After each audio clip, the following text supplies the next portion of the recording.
Good afternoon, everybody, and welcome to English Story Time with Mark. I'm Mark. Today we are going to be reading a story by Oscar Wilde called The Happy Prince, which was first published in 1888. Let's see what this is all about. The Happy Prince. In the center of a great city stood a magnificent statue. It was the statue of a prince, covered in gold leaf, with two bright blue jewels for eyes, and a large red ruby set into the hilt of his sword. The statue stood high above the streets, and people walking below often stopped to admire it. "What a beautiful statue," said a mother to her child. "The Happy Prince," read an old man from the inscription at the base. "Indeed, he does look happy." A professor glanced up as he walked past. "It is a fine piece of art," he murmured. But the Happy Prince himself, high above the city, saw and heard much more than the people below ever imagined. One evening, just as the sun was setting, a small swallow, that's a little bird, arrived in the city. He was on his way south, where he and his family would spend the winter in a warm land. But he had flown far that day and was tired. "I will rest here for the night," the swallow said, as he spotted the tall statue. He landed at the feet of the Happy Prince and tucked his head under his wing. A few moments later, a drop of water fell on him. "Strange," he said, shaking his feathers. "It's not raining. The sky is clear, and the stars are shining." Then another drop fell. The swallow looked up and gasped. The Happy Prince was crying. "Who are you?" the swallow asked. "I am the Happy Prince," the statue replied, his voice soft and sorrowful. "But why are you crying?" the swallow asked. "You are covered in gold and you have fine jewels. You should be happy." "When I was alive," the prince said, "I lived in a palace where I never saw sadness. I did not know what it was to be hungry or cold. I spent my days in the gardens, surrounded by music and laughter. People called me the Happy Prince because I always smiled. But when I died, they placed me here, high above the city. Now I see everything. I see suffering. I see pain. And I can do nothing." The swallow looked around. The city was full of tall buildings, grand houses, and busy streets. But now that he paid attention, he also saw dark alleyways, small wooden homes, and people walking with their heads low, wrapped in thin coats against the cold. "Look," said the Happy Prince. The swallow followed his gaze and saw a small house with a broken roof. Inside, a woman sat beside her child. The child was sick, coughing weakly. The woman had nothing to give him except a cup of water. "She is a seamstress," the Happy Prince explained. "She spends her days sewing dresses for the rich, but she's very poor herself. Her son is ill, and she has no money to buy medicine." The swallow felt sorry for them. "Little swallow," the prince said, "please take the ruby from my sword and give it to her." "I cannot stay here," the swallow said. "I must fly south before the cold comes. Please," the prince begged, "just for tonight." The swallow hesitated, but in the end, he took the ruby in his beak and flew down to the woman's house.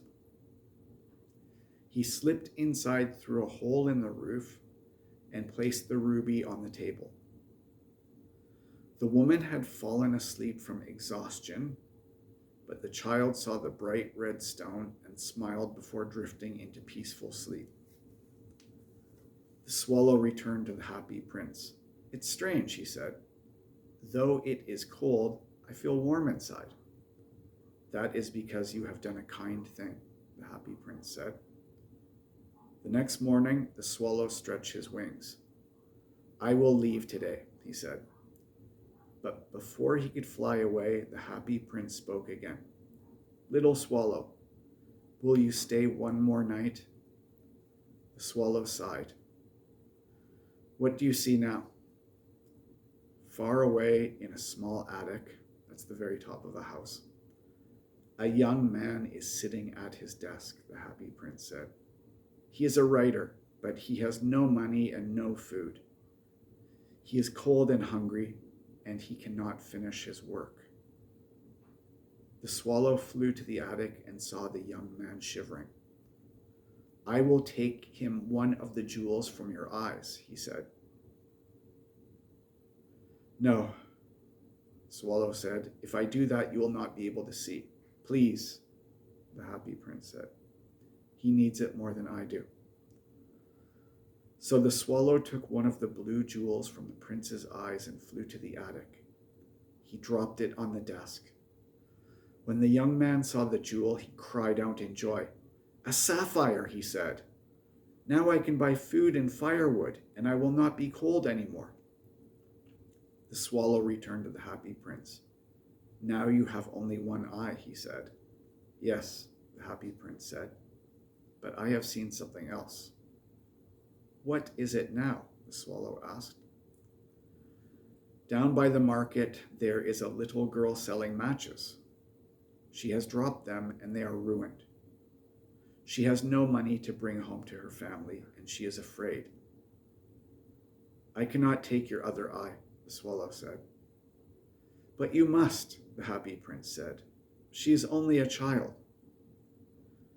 So the swallow took the other blue jewel and flew down to the girl. He placed the jewel in her hand.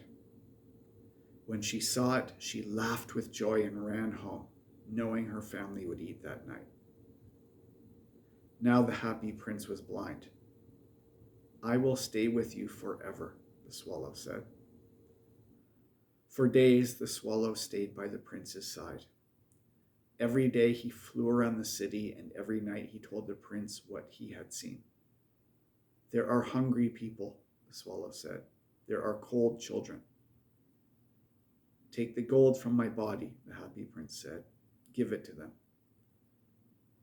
So the swallow picked off the thin layers of gold, piece by piece, and carried them to the poor. Soon the Happy Prince was no longer golden. He looked dull and gray, but the people who received the gold were warm and fed. Winter came and the air grew colder. The swallow knew he could not survive much longer. Goodbye, dear prince, he whispered one night. He kissed the statue and fell to the ground. At that moment, a loud crack sounded inside the statue. The Happy Prince's lead heart had broken in two.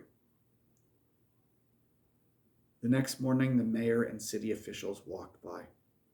The statue is no longer beautiful, they said. It must be taken down. So they melted the statue, but the lead heart did not melt. They threw it away along with the little bird's body. Far above, in heaven, an angel came to God. I have brought you the two most precious things from the city, the angel said. God looked at the broken heart and the little bird. You have chosen well, he said. The swallow will sing in my garden forever, and the Happy Prince will live in my city of gold. The end. Well, I hope that inspires you to read The Happy Prince or anything else by Oscar Wilde. He was a wonderful, wonderful writer. And that is our story for today.